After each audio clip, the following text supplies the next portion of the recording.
Hello and greetings, everybody. It's been a little while since we had a video. It's been almost a month, I think, maybe a little bit more. But we have a Void Boss 610 clear on the schedule for us today, which is just in time because Void Boss 7 was just spoiled. And so what we're going to do today is we're going to watch this one, which is my clear of Boss 610. I'll explain the strategy behind it.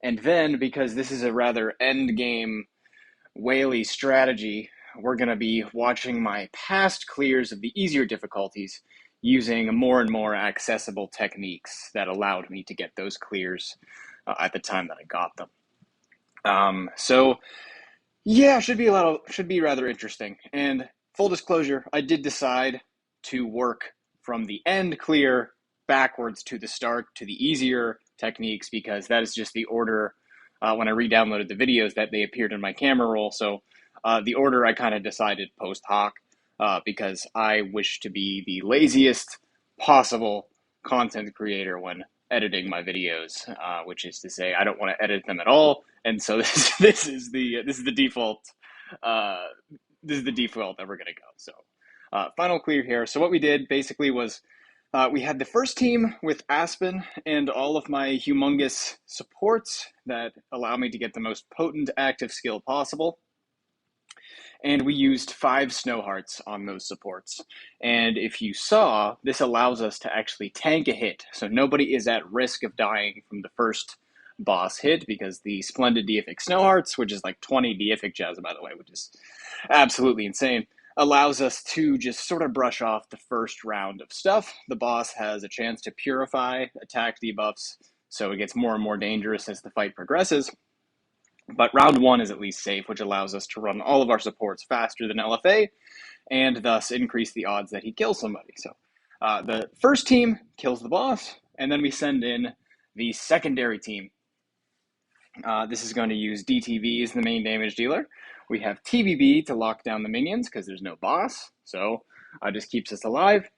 You'll notice I'm not using SSM, but rather DTV for this, and that's because since we are locking them down, SSM would not have taken any hits, and thus he would be in his defensive stance the entire time and not deal much damage. So we have him in a tertiary team with melodic strings to clean up anything DTV leaves behind, should the need arise, but this is the team we're working with now. We have Star Alchemist Homes, we have TVB, we have DTV, we have IEA, we have Vespera, and we have a second SQH, and the goal here is just to be as devastating as possible to the minions. Not super concerned about survival, because TVB is going to protect us. She's only T1, so sometimes the minions slip, and that got me that got me all white in the face every time I saw that because I thought we would have bricked another run.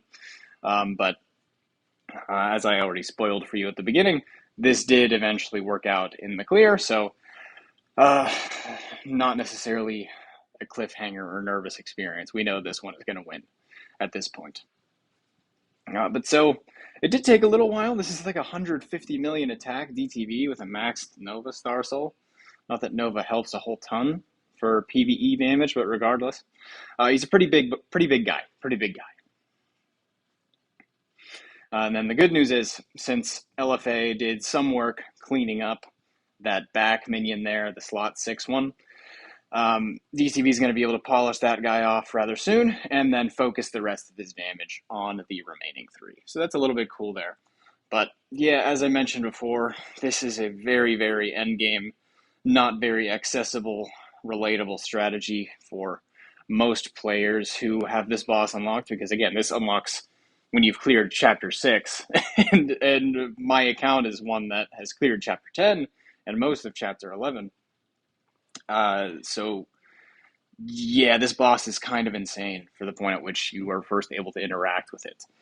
Not many players will be able to get very far in terms of the progression, at least compared to the other ones. They were a little bit more polite in that regard. So there's DTV finishing it off round 13, difficulty 10, complete, quite nice, just in time for boss 7. That'll be coming out rather soon. And here's what the account looks like. We're going to first show off the DTV, 151 million attack, GK to fire skill damage, quite nice, liking that. And then we have our LFA, 195 million, giant killer to fire crit damage reduction. Not my favorite, but it got the job done. Next, I don't know why the quality is so bad. I recorded these on my iPad, so it should have the same quality, but whenever I re-downloaded them from where I posted them the first time, the quality just absolutely dropped off the face of the earth. So yeah, that's not good. This is a perfect score from difficulty 8, actually, that secured me a nice spot on the leaderboard, which is quite nice. I ran Balance Strike on DGN, so she can help polish off the minions because that is where LFA doth struggle. We still have 5 Snow Hearts here, so again, not super realistic for most players, but if you're looking to maximize your skills and you don't really have the room for an overstatted LFA because it's going to be extremely difficult to overstat this boss for a perfect score, you can run DGN with Balance Strike as a second damage dealer. She'll polish off the minions, and then hopefully the combination of DGN and LFA should be strong enough to make it happen. So there's my leaderboard position. Was quite proud of that for a while. And then maybe we'll go back and try to get a perfect score on boss 9 so I can increase the score again.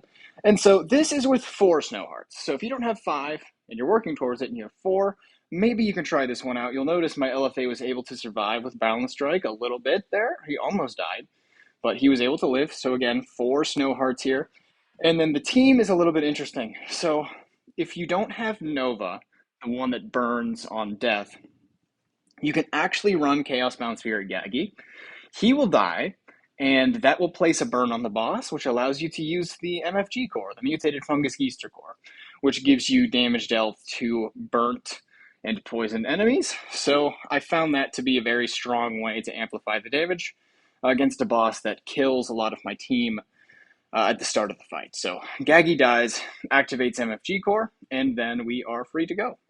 So quite nice. I think this is difficulty 7-ish, perhaps. Difficulty 7 with 4 Snow Hearts. I don't know. But again, 4 Snow Hearts, I'm perfectly aware that that is not going to be accessible for most people. 134 million attack LFA there. And then this one, the freeze is from the death from the Gaggy again.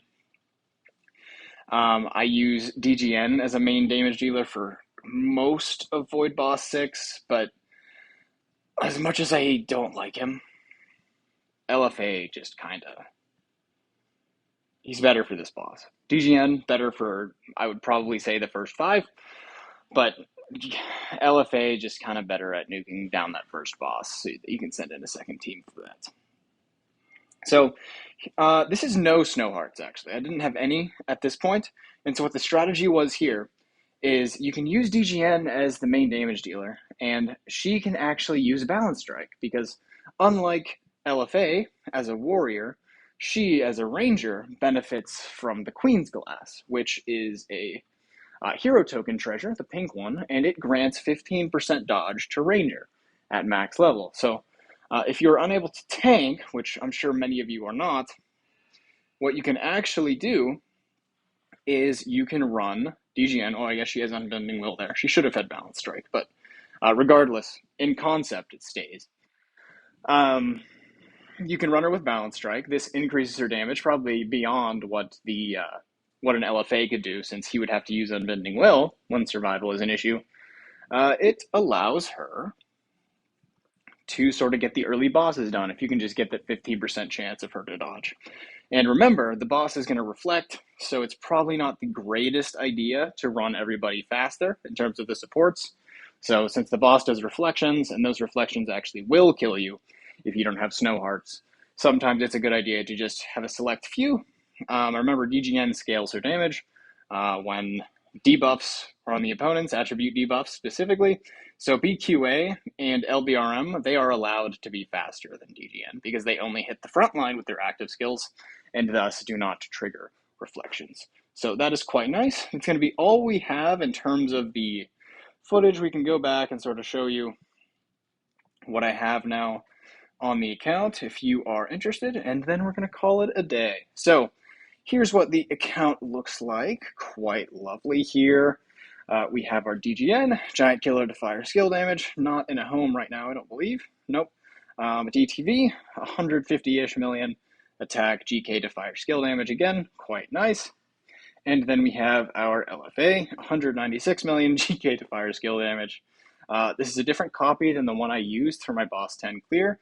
I just picked this one up because I wasn't the biggest fan of my other one right here. So I'll be trying to sell this off in a week or so when the cooldown ends. But regardless, quite a nice copy there. I know I'm an LFA hater. I know that's kind of my thing. I despise that guy because he sucks in Void Campaign, and Void Campaign is my favorite. But I give him credit where credit is due. There are some boss modes where he just outshines everybody. Star Expedition, Void Boss 6. So, yes, well done, LFA. You got me to concede. Good job. And then we have a few supports. Most of them are B tiers, just so that we can have enough soul power capacity to make them outspeed my main DPSs when they are needing to outspeed. And then I did reroll the SSM a little bit. It was such a hard decision because I chose between a GK, Defier, Hunter's Focus, and Armor Break. That's the role I had before. And now I lost Defier. So basically, Armor Break turned into skill damage, and Defier turned into Holy Armor. I'm still not sure if this was for the best, but Armor Break was kind of dead because it was capped anyway, so now I have 4 stats that do something. So 220 skill damage probably does less than what Defier did for me, but I don't know. I'm happy with it for now. And by the way, with the new sigils for Void Campaign, I think they're in here, yeah. Or for Void Invasion, there's actually a dodge one, and that would make the DGN strat a little bit more digestible because it'll be far less annoying to actually get those dodges to happen. 13th place in Void Campaign right now. Yeah, this is where I am. Absolutely disgusting stage. Not a huge fan of that. We can show off the treasure train, because why not? 25 mil. Not bad at all. It's getting to the point where every time I do the pity timer, I just get a refund of almost my next pity timer, and it just works out for me quite nicely there. So Treasure Train soon going to be coming to an end, and then we will be moving on to other power systems as our focus, like the Grimoire. The Grimoire is quite, it just kind of dwarfs the Treasure Train in terms of the fixed attacks, but it is what it is. Is that everything? I think so. Maybe. Oh yeah, by the way, SSM still in the attendant for 2 heroes, but LFA is one of them, so he gets to be a rather enormous tenant for LFA whenever I decide to use him at home. But yeah, that's what we are up to. I'm anxiously awaiting Void Boss 7, which looks rather brutal, but I'm excited for it. Lots of Destiny materials await in Void Invasion 7. So thank you very much for watching. Have yourselves a lovely, lovely day. Love you. Bye-bye.